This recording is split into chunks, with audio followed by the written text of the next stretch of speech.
اعوذ باللہ من الشیطان الرجیم بسم اللہ الرحمن الرحیم یا ایہا النبی اذا طلقتم النساء فطلقوہن لعدتہن واحصوا العدہ واتقوا اللہ ربکم لا تخرجوہن من بیوتہن ولا یخرجن الا ان یاتین بفاحشۃ مبینہ وتلک حدود اللہ ومن یتعد حدود اللہ فقد ظلم نفسہ لا تدری لعل اللہ یحدث بعد ذلک امرا صدق اللہ العظیم۔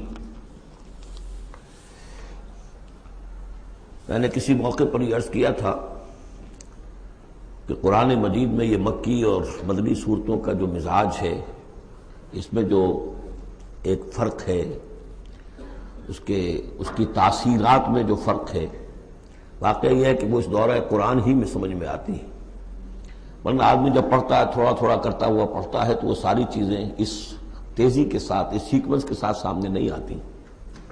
بہرحال مکی قرآن کی اپنی ایک شان ہے، مدنی صورتوں کا اپنا ایک رنگ ہے۔ اس کو میں نے تعبیر کیا تھا کہ دو جنتیں ہیں قرآن میں، جنتان، ایک مکی جنت ہے، ایک مدنی جنت ہے، تو ہم مدنی جنت کی سیر کر رہے ہیں۔ 8 صورتیں ہم پڑھ چکے ہیں، اب جو آخری 2 صورتیں رہ گئی ہیں اس گلدستے کی، یہ دونوں نہایت حسین جوڑے کی شکل میں ہیں۔ یہاں جو علامت ہے جوڑا ہونے کی، وہ پہلی تو ایک ہے ظاہری، دونوں صورتیں شروع ہوں گی، سورہ طلاق بھی، سورہ تحریم بھی، یا ایھا النبی، یا ایھا النبی۔ دوسری یہ کہ دونوں کا موضوع جو ہے وہ اسلام کا معاشرتی نظام ہے۔ اسلام کا معاشرتی نظام اور خاص طور پر آئلی نظام، آپ کو معلوم ہے اس کی اتنی اہمیت ہے کہ سورہ بقرہ سے بات شروع ہوئی، 4 رکوع وہاں پر مفصل انہی موضوعات پر آئے، پھر سورہ نساء میں مفصل بحثیں آئیں، پھر یہ کہ سورہ نور میں، سورہ احزاب میں، پھر مجادلہ میں ہم نے دیکھا کہ ایک مسئلہ آ گیا زہار کا، اور اب یہاں پر 2 صورتیں مکمل آ رہی ہیں اس 10 صورتوں کے مجموعے میں بھی۔ تو اس سے اندازہ ہونا چاہیے کہ اس آئلی قوانین کا اور معاشرتی جو ویلیوز ہیں اسلام کی، ان کی کتنی اہمیت ہے اللہ تعالیٰ کے نزدیک۔ ان میں جو 2 جوڑے کے جو یہ 2 فرد ہیں، تو گھریلو زندگی میں 2 امکانی صورتیں پیدا ہوتی ہیں۔ ایک تو معتدل تو یہ ہے کہ جو اللہ کے حقوق ہیں ان کو فائق رکھا جائے، اس کے نیچے جو اللہ نے حق شوہر پر بیوی کا رکھا ہے وہ بیوی ادا کرے، جو بیوی پر شوہر کا حق ہے، جو فرض ہے وہ شوہر جو ادا کرے۔ تو یہ فرائض اور حقوق کا ایک توازن ہے جو اللہ تعالیٰ نے قائم کیا ہے۔ اگر یہ توازن خوبصورتی سے چل رہا ہے، حدود اللہ جو ہیں وہ ٹوٹ نہیں رہی ہیں، کہیں اس میں کوئی رخنا پیدا نہیں ہو رہا ہے، شوہر بھی بیوی بھی اپنے فرائض دینی کو ادا کرنے میں لگے ہوئے ہیں، چاہے ان میں ہائر لیول پر جا کر تھوڑا سا فرق ہو جاتا ہے، جو عام زندگی ہے اس میں کوئی فرق نہیں ہے، نماز عورت کو بھی پڑھنی ہے، مرد کو بھی پڑھنی ہے، زکوٰۃ مرد کو بھی دینی ہے، عورت کو بھی دینی ہے، روزہ عورت کو بھی رکھنا ہے، مرد کو بھی رکھنا ہے، حج جو ہے وہ فرض ہے۔ اس کے بعد دعوت و تبلیغ میں آگے تھوڑا سا فرق ہو جائے گا کہ عورتوں کا دائرہ محدود ہو جائے گا، وہ مردوں میں جا کے دعوت و تبلیغ نہیں کریں گی، خواتین میں کریں یا اپنے محرم مردوں میں کریں، لیکن فرضیت قائم رہتی ہے۔ اور اس سے اوپر جا کر تیسرے لیول پر اور ذرا بالواسطہ ان کا معاملہ ہو جاتا ہے، مردوں کے ذریعے سے وہ اقامت دین کی جو میدان کے اندر معاملے ہیں، جنگیں ہیں اور میدان میں جا کر مقابلے ہیں، وہاں ان کا جو رول ہے وہ بالواسطہ ہو جائے گا۔ ان کے بیٹے، ان کے بھائی، ان کے شوہروں کو زیادہ سے زیادہ وہ آزادی دیں، انہیں ریلیو کریں اپنے بوجھ سے، اولاد کی پرورش کا بھی سارا بوجھ اپنے اوپر لے لیں، شوہر کا حصہ جو ہے وہ بھی خود ادا کریں تاکہ شوہر یکسو ہو کر اپنا زیادہ سے زیادہ وقت جو ہے اقامت دین کی جد و جہد میں لگا سکے۔ تو یہ تو ہے نارمل جو چاہیے۔ اب اب نارملٹی یا ادھر ہوگی یا ادھر ہوگی، ایک طرف کو ہوئی، فرض کیجئے لیفٹ کی طرف ہو گئی، اس کی معنی کیا ہے کہ مزاج نہیں مل رہا، ہر وقت کی چکچک ہے، خام خواہ جو ہے گھر جو ہے اس کے اندر اختلاف ہی اختلاف ہے، ہر وقت کی لڑائی چل رہی ہے، تو اس سے بہتر ہے طلاق ہو جائے۔ وہ ہے طلاق، سورہ طلاق، کہ خام خواہ اس قسم کے مسئلوں میں، لیکن یہ کہ طلاق جو آخری شکل ہے اس کے کچھ حدود ہیں، قیود ہیں، ضوابط ہیں، قواعد ہیں، قوانین ہیں، ان کی پوری پابندی ہو۔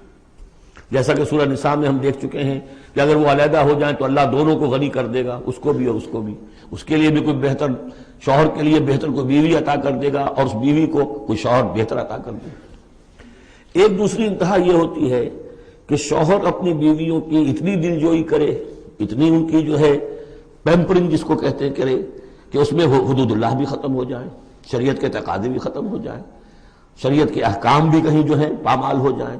سب سے بڑھ کر یہ کہ جو اپنے فرائض ہیں، دعوت و اقامت دین کی جد و جہد کو ان کو ادا نہ کر سکے، تو اہل و عیال کا اتنا لحاظ، یہ غلط ہے۔ تو دو انتہاؤں کو یہاں پر لیا گیا ہے۔ پہلی انتہا میں بھی بات کی گئی ہے حضور سے، دوسری میں بھی، اگرچہ پہلے کا سوال حضور کے لیے ہے ہی نہیں، حضور نے نہ کوئی طلاق دی نہ آپ کو طلاق دینے کی اجازت تھی، اس لیے کہ آپ کی ازواج مطہرات جو ہیں وہ تو امت کے لیے ماؤں کی حیثیت سے ہیں، اور سورہ احزاب میں ہم پڑھ چکے ہیں کہ وہ کسی اور سے بعد میں نکاح نہیں کر سکتی تھی، تو طلاق دینے کا سوال نہیں، اسی لیے آپ کو 4 کی جو وہ حد ہے، لمٹ ہے، اس سے بھی آگے بڑھ کر مزید نکاح کرنے کی اجازت دی گئی تھی۔ بہرحال یہ رب دیکھ لیجئے گا۔ اب آ کے ہم چلتے ہیں، وقت کی کمی کے پیش نظر زیادہ تمہید میں وقت نہیں لینا چاہتا۔ ان صورتوں پر میرے بڑے مفصل دروس موجود ہیں، وہ آپ دیکھ سکتے ہیں۔ یا ایھا النبی اذا طلقتم النساء فطلقوہن لعدتہن، اے نبی جب آپ لوگ نکاح اور اپنی عورتوں کو طلاق دیں۔ اب دیکھیے یا ایھا النبی واحد، طلقتم النساء فوراً جمع کا صیغہ، اس لیے کہ حضور سے تو یہ متعلق ہی نہیں ہے۔ حضور کو تو مسلمانوں کے نمائندے کی حیثیت سے اور معلم کی حیثیت سے اور ہادی کی حیثیت سے خطاب کیا گیا، اصل میں مسلمانوں سے ہے کہ جب تم طلاق دو اپنی بیویوں کو فطلقوہن لعدتہن، تو ان کی عدت کے حساب سے طلاق دو۔ عدت جو ہے وہ ایک تو یہ کہ طہر میں طلاق دی جائے، حیض کی حالت میں نہ ہو، اور پھر یہ ہے کہ اگر دینی ہی ہے تو پھر اس کے بعد بھی جو طلاق دی جائے وہ بھی پھر طہر کی حالت میں دی جائے۔ اس طریقے سے جو بھی قوانین ہیں، وَأَحْصُوا الْعِدَّةَ، عدت کا پورا لحاظ رکھو۔ وہ عدت اس طریقے سے بھی ہے کہ مطلقہ جو ہے جو عدت اس کی ہوگی اس کے اندر وہ کوئی اور شادی نہیں کر سکتی، البتہ عدت پوری کرنے کے بعد وہ آزاد ہوگی۔ عدت اس اعتبار سے بھی ہے کہ اگر طلاق رجعی ہے تو وہ اسی عدت کے اندر شوہر واپس اپنی بیوی کو لوٹا سکتا ہے، اور اگر وہ 1 یا 2 طلاقیں تھی، طلاق بائن ہو گئی ہے، ان کے درمیان سیپریشن ہو چکی ہے، تب بھی وہ بغیر کسی اور حلالے وغیرہ جس کو ہمارے ہاں کہتے ہیں کہ عورت کے لیے ضروری نہیں ہے کہ وہ کسی اور سے نکاح کرے پھر وہ طلاق دے تو سابق شوہر سے اس کا نکاح ہو، بلکہ یہ کہ وہ دوبارہ نکاح کر سکتے ہیں اگر صرف 2 طلاقوں کے بعد عدت ختم ہوئی تھی۔ تو یہ تمام قواعد و ضوابط ہیں۔ واتقوا اللہ ربکم، اور اللہ کا تقوی اختیار کرو جو تمہارا رب ہے۔ لا تخرجوہن من بیوتہن، انہیں مت نکال باہر کرو ان کے گھروں سے کہ بس غصے میں آئے ہوئے ابھی طلاق بھی نکل جاؤ میرے گھر سے، یہ نہیں، یہ قطعاً غلط بات ہے۔ اس کی عدت ہے اور اس عدت کے اندر وہ تمہارے ہاں رہ سکتی ہے، تمہیں رکھنا ہے اسے اپنے ہاں۔ ولا یخرجن، وہ خود بھی نہ نکلے، الا ان یاتین بفاحشۃ مبینہ، البتہ اگر کوئی کھلی بے حیائی کی بات ہوئی ہے، کوئی بدکاری کی ہے عورت نے، وہ معاملہ اور ہو سکتا ہے کہ اس میں کوئی سختی کی جائے، عام حالات میں نہیں۔ وتلک حدود اللہ، یہ اللہ کے حدود ہیں۔ ومن یتعد حدود اللہ، اور جو اللہ کی حدود سے تجاوز کرے گا، فقد ظلم نفسہ، تو اس نے تو اپنے اوپر بڑا ظلم کیا۔ لا تدری لعل اللہ یحدث بعد ذلک امرا، تمہیں نہیں معلوم کہ شاید اس کے بعد اللہ تعالیٰ کوئی نئی صورت پیدا کر دے۔ غصے میں آ کے 1 طلاق دی، بیوی ابھی عدت کے اندر گھر ہی میں ہے، ہو سکتا ہے کہ وہ غصہ ختم ہو جائے، اسی میں 1 ہی طلاق دی تھی رجوع کر لیا جائے، اللہ تعالیٰ کیا پتہ ہے، اور کوئی حالات ایسے پیدا ہو جائیں، نئی صورت پیدا ہو جائے کہ اس سے آگے بات بگڑے ہی نہ۔ فَإِذَا بَلَغْنَ أَجَلَهُنَّ، البتہ جب عدت پوری ہو گئی ان کی جو میعاد ہے، سے اب تمہیں فیصلہ کرنا ہوگا، فَأَمْسِكُوهُنَّ بِمَعْرُوفٍ أَوْ فَارِقُوهُنَّ بِمَعْرُوفٍ، یا تو اب طے کر لو کہ اگر رجوع کرنا ہے تو بس اپنے گھر میں روکو، لیکن بھلے طریقے سے، یہ نہیں کہ انہیں ستانے کے لیے کہ جو روک لیا جائے، اور فارقوہن، یا پھر ان کو چھوڑ دو، ان سے علیحدگی اختیار کر لو، وہ بھی بالمعروف، بمعروف دستور کے مطابق بھلے طریقے سے۔ وَأَشْهِدُوا ذَوَيْ عَدْلٍ مِّنْكُمْ، اور اس رجعت اگر تم رجوع کر رہے ہو تو 2 اپنے گواہوں، 2 اپنوں میں سے جو معتبر لوگ ہوں، جن پر اعتماد کیا جا سکتا ہے، انہیں گواہ بنا لو کہ میں نے طلاق دی تھی، اب میں اس کو رجوع کر رہا ہوں، تو یہ 2 گواہ اس کے ہیں۔ وَأَقِیمُوا الشَّهَادَةَ لِلَّهِ، اور یہ گواہی قائم کرو اللہ کے لیے۔ ذَلِكُمْ يُوعَظُ بِهِ، یہ ہے جو جس کی نصیحت کی جا رہی ہے، من کان یؤمن باللہ والیوم الآخر، اس شخص کو کہ جو ایمان رکھتا ہو اللہ پر اور یوم آخر پر۔ جیسے ہم نے 2 جگہ دیکھا کہ حضور کا اسوہ حسنہ ہے، لیکن کس کے لیے؟ اپنی جگہ تو وہ اسوہ حسنہ کاملہ ہے، لیکن اس سے استفادہ کون کرے گا؟ من کان یرجو اللہ والیوم الآخر وذکر اللہ کثیرا۔ حضرت ابراہیم اور ان کے ساتھیوں کی زندگی میں بھی اسوہ ہے، کس کے لیے؟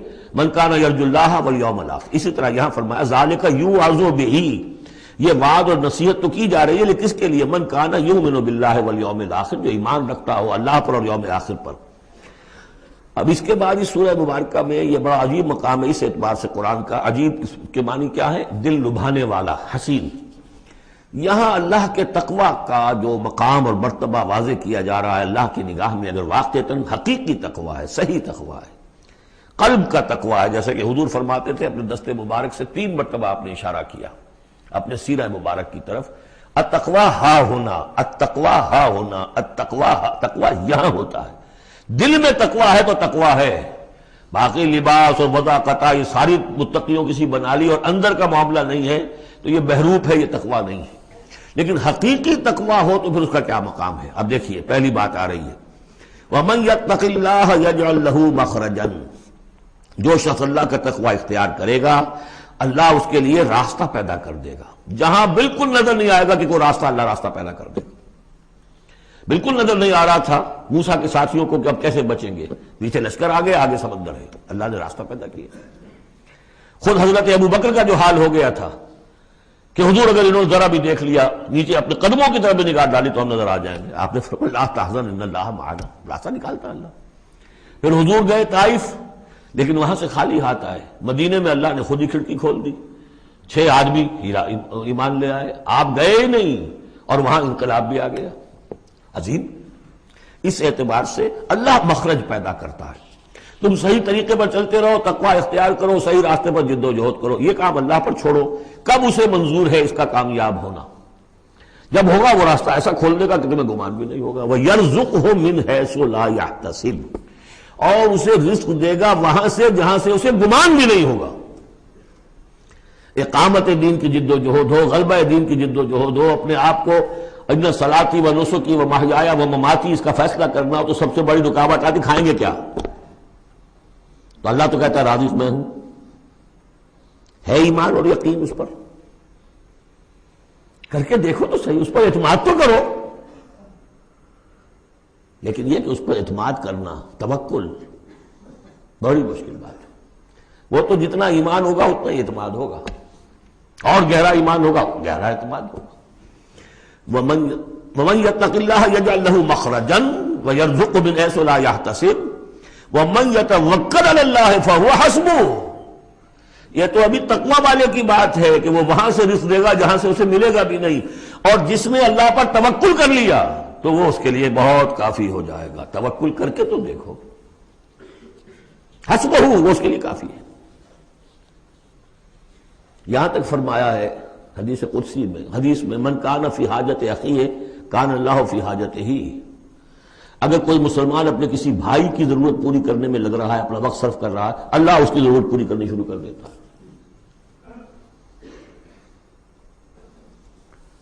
فکر ماں در کار ماں آزار ماں، کار ساز ماں بے فکر کار ماں. یہ فارسی شاعری کے اندر یہ دینی حقائق ہیں. کار ساز ماں بے فکر کار ماں، میرا کارساز میرے کاموں کی فکر کر رہا ہے، میں نے اپنے آپ کو اس کے کام کے لیے لگا دیا. وہ دنیا میں بھی ذرا سا بھی کوئی شریف انسان ہوگا، آپ اس کے ہو جائیں وہ آپ کو چھوڑ دے گا پھر کہیں؟ شرافت ہو، مروت ہو اس میں. آپ اللہ کے بن کر تو دیکھیے. پھر وہ کارساز ہے. کارساز ماں بے فکر کار ماں، فکر ماں در کار ماں آزار ماں. جب میں اپنے معاملات کی فکر خود کرتا ہوں، کوئی نہ کوئی ٹھوکر کھاتا ہوں، کوئی نہ کوئی غلطی کرتا ہوں، آزار اپنے سر کے اوپر پیدا کر لیتا ہوں. اپنے آپ کو حوالے کرو. اس کا نام ہے تفویض الامر الی اللہ. افوض امری الی اللہ ان اللہ بصیر بالعباد. ان اللہ بالغ امرہ، اللہ تعالیٰ تو اپنا معاملہ تو پورا کر کے ہی رہتا ہے. وہ تو دین کو غالب کرنا ہے، کرنا ہی ہے. کون اس کے اندر نفع کما گیا، کون محروم رہ گیا، یہ ان کی قسمت ہے. ابو بکر اور عمر اور عثمان اور علی اور عبد الرحمن ابن عوف یہ اپنی بازی جیت گئے. ابو جہل، ابو لہب محروم رہ گئے. یہ تو اب ان کا معاملہ ہے. اللہ تو اپنی بات پوری کرا دے گا. اور اس دنیا کے ختم ہونے سے پہلے پہلے پورے کل ارضی پر اللہ کا دین غالب ہوگا. یہ ہونا ہے. دیکھنا یہ ہے کہ تم اس بہتی گنگا میں کو ہاتھ دھونے کو تیار ہو یا نہیں، یا تم محرومین کی فہرست میں اپنے آپ کو لانا چاہتے ہو. بس اپنا تن من دھن لگا دو اس کے اندر. تمہاری ہڈیوں کا چورا ہو کر بھی اس نئی تعمیر کی بنیادوں میں اگر لگ جائے تو بہت بڑی کامیابی ہے. قد جعل اللہ لکل شیء قدرا، بہت عمدہ مقام ہے، اللہ نے ہر چیز کے لیے ایک اندازہ مقرر کیا ہوا ہے، کب اللہ کی مدد آئے گی یہ بھی اس نے طے کیا ہوتا ہے. You have to qualify, prequalification conditions ہیں، تب مدد آئے گی، یوں نہیں آتی مدد. اپنا سب کچھ لگا دو پھر کہو کہ اللہ میری 15 برس کی کمائی کل میدان میں نے وجود ڈالی ہوئی ہے، 15 برس کی کمائی، دن کی اور رات کی کوششیں ہیں میری، صبح اور شام کی کوششیں ہیں میری، 15 برس وہ میدان میں نے لا کے ڈال دی. تب پکارو اللہ کو. اپنا مال بچا کے رکھنا ہے، اپنی مستقبل کو بھی بچانا ہے، اپنی اولاد کو بھی بچانا ہے، اور اللہ کا دین غالب ہو جائے. کہیں نام لکھا کے کسی جماعت میں شامل ہو کر بڑا تیر مار دیا، گویا کہ اللہ تعالیٰ تو جانتا ہی نہیں. کتنی کنٹریبیوشن ہے، کتنا اثار ہے، کتنی قربانی ہے، کتنا وقت ہے، کتنی محنت ہے، اللہ جانتا ہے. باقی اس نے ہر چیز کا ایک اندازہ مقرر کیا ہوا ہے. اب اس کے بعد پھر آ رہا ہے وہی طلاق کا معاملہ. واللائی یئسن من المحیض من نسائکم، اور تمہارے ہاں کی وہ خواتین کے جن کا حیض کا سلسلہ بند ہو چکا ہو، مایوس ہو چکی ہو حیض سے. ان ارتبتم فعدتہن ثلاثۃ اشہر، اگر اس میں کوئی شک بھی ہو تو پھر 3 مہینے عدت ہو جائیں گے. اب حیض تو آ نہیں رہا کہ 3 طہور اور 3 حیض کا کوئی حساب کیا جائے. واللائی لم یحضن، اور وہ ابھی بچپن میں نکاح ہو گیا کیونکہ ہو جاتا تھا، اور ابھی بچی کو جو ہے وہ ابھی ایام شروع ہی نہیں ہوئے ہیں، تو اب ان کی عدت کیسے ہوگی اگر ان کو طلاق دے دی گئی؟ تو ان کے لیے بھی یہ کہ 3 مہینے. وَأُولَاتُ الْأَحْمَالِ أَجَلُهُنَّ يَضَعْنَ حَمْلَهُنَّ، اور جو حاملہ ہوں ان کی پھر عدت یہ ہے کہ وہ وضع حمل ہو جائے، بچے کی پیدائش ہو جائے، اس کے بعد وہ ان کی جو ہے عدت ختم ہوگی. یہ بھی ہو سکتا ہے کہ پورے 8 مہینے لگ جائیں، 9 مہینے لگ جائیں، 4 مہینے ہو، 6 ہو، واللہ اعلم.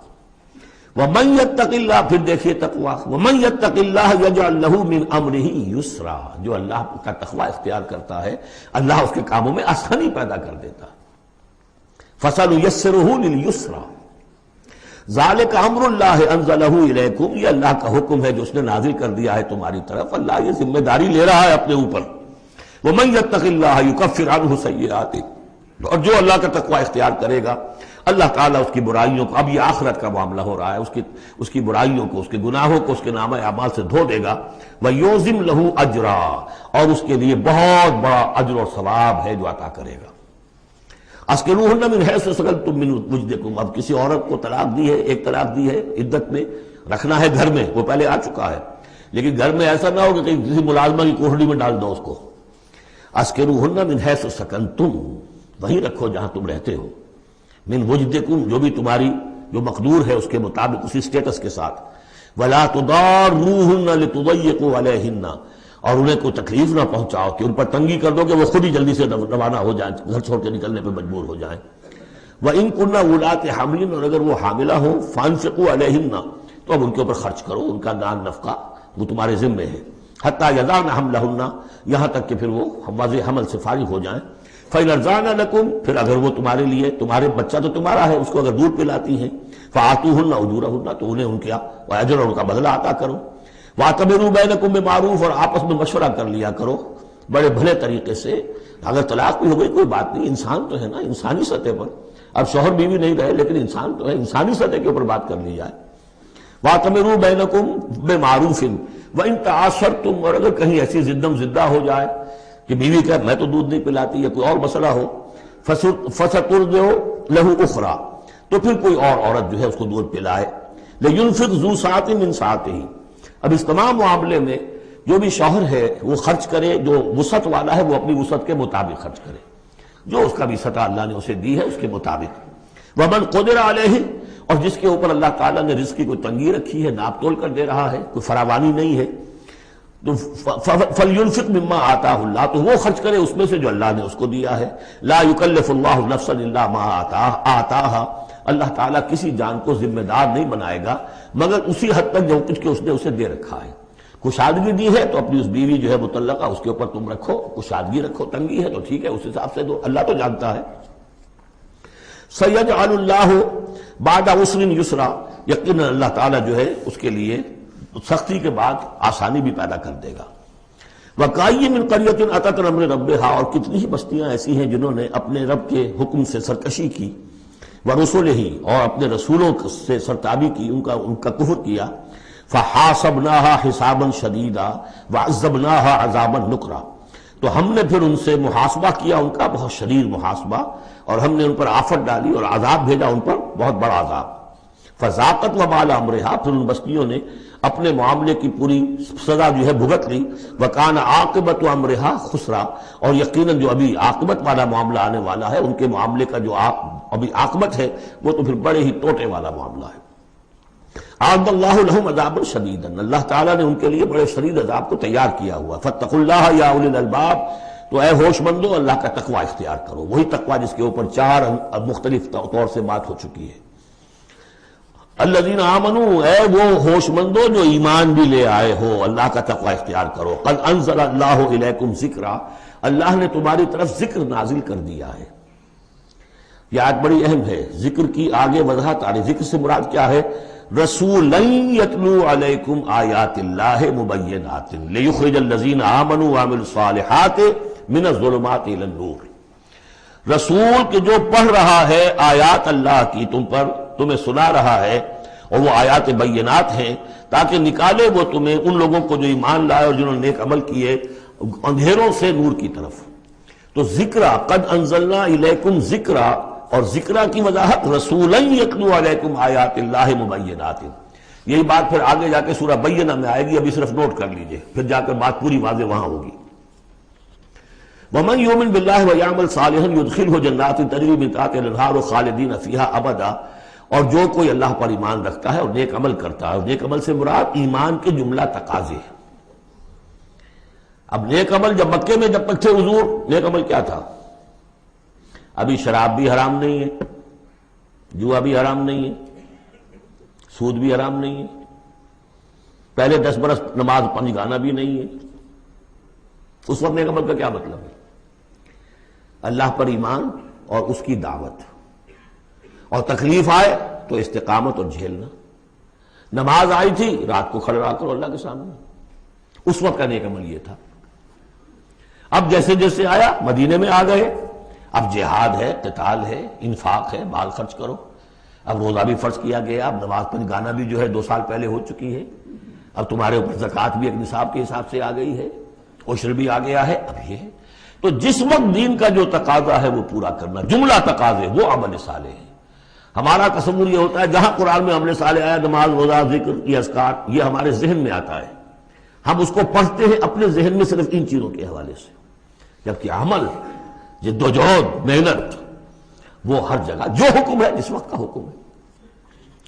وَمَن يُؤْمِن بِاللَّهِ وَيَعْمَلْ صَالِحًا يُدْخِلْهُ جَنَّاتٍ تَجْرِي مِن تَحْتِهَا الْأَنْهَارُ خَالِدِينَ فِيهَا أَبَدًا، وہ داخل کرے گا ان باغات میں جن کے نیچے ندیاں بہتی ہوں گی، اور اس میں وہ رہیں گے ہمیشہ ہمیش، ابدا۔ قد احسن اللہ لہ رزقا، اللہ تعالیٰ نے اس کے لیے بڑا عمدہ رزق فراہم کیا ہے۔ اب ایک آیت آ رہی ہے جو آیات متشابہات میں سے ہے، تاحال اللہ الذی خلق 7 سماوات، ویسے تو یہ کہ 7 آسمانوں کا معاملہ بھی میں بار بار عرض کرتا رہا ہوں کہ ابھی آیات متشابہات میں شمار ہوگا۔ وَمِنَ الْأَرْضِ مِثْلَهُنَّ، اللہ تعالیٰ نے 7 آسمان بنائے ہیں اور زمین میں سے بھی اتنی ہی، ویسی ہی، گویا کہ زمینیں بھی کوئی 7 زمینیں ہیں۔ اب اس پر یہ ہے کہ مختلف مفسرین نے اپنے اپنے اندازے، زمین کے 7 طبقات ہیں یا کچھ اور، لیکن بہرحال ابھی ہم نہیں سمجھ سکیں گے، کوئی 7 زمینیں بھی ہیں، کسی وقت آ کر یہ حقیقت منکشف ہو جائے گی۔ یتنزل الامر بینہن، اور یہ آسمان اور زمین کے درمیان اللہ کا امر نازل ہوتا ہے، جیسا کہ ہم پڑھا ہے سورہ سجدہ میں، یدبر الامر من السماء الى الارض ثم یعرج الیہ فی یوم کان مقدارہ 1000 سنۃ مما تعدون۔ یہ 1000 سال کی اللہ تعالیٰ کی ایک پلاننگ ہوتی ہے، آسمان سے زمین کی طرف اس کا فیصلہ جو ہے وہ آتا ہے، فرشتے لے کر آتے ہیں، تنفیذ ہوتی ہے، اور پھر یہ کہ وہ امر جو ہے اٹھا لیا جاتا ہے۔ اب اگلے 1000 سال کا دوسرا امر ہے جو اللہ کی طرف سے اگلے دن کا لیے طے ہو چکا ہے۔ لِتَعْلَمُوا أَنَّ اللَّهَ عَلَىٰ كُلِّ شَيْءٍ قَدِيرٌ، تمہیں اس کا یقین رہنا چاہیے کہ اللہ تعالیٰ ہر چیز پر قادر ہے۔ میں نے یہ بات عرض کی ہے کہ 2 صفات اللہ کی ہیں جس میں یہ انتہائی اہمیت کے ساتھ عَلَىٰ كُلِّ شَيْءٍ قَدِيرٌ بِكُلِّ شَيْءٍ عَلِيمٌ، ان 2 صفات کا تو مراقبہ اتنا گہرا ہونا چاہیے کہ کبھی شک نہ آنے پائے کسی چیز کے بارے میں۔ وَأَنَّ اللَّهَ قَدْ أَحَاطَ بِكُلِّ شَيْءٍ عِلْمًا، دیکھیے دوسری بھی آ گئی، علم، اور یہ کہ اس نے ہر شے کا اس کے علم کا احاطہ کیا ہوا ہے، نہ اس کی قدرت سے باہر کچھ ہے نہ اس کے علم سے باہر کچھ ہے۔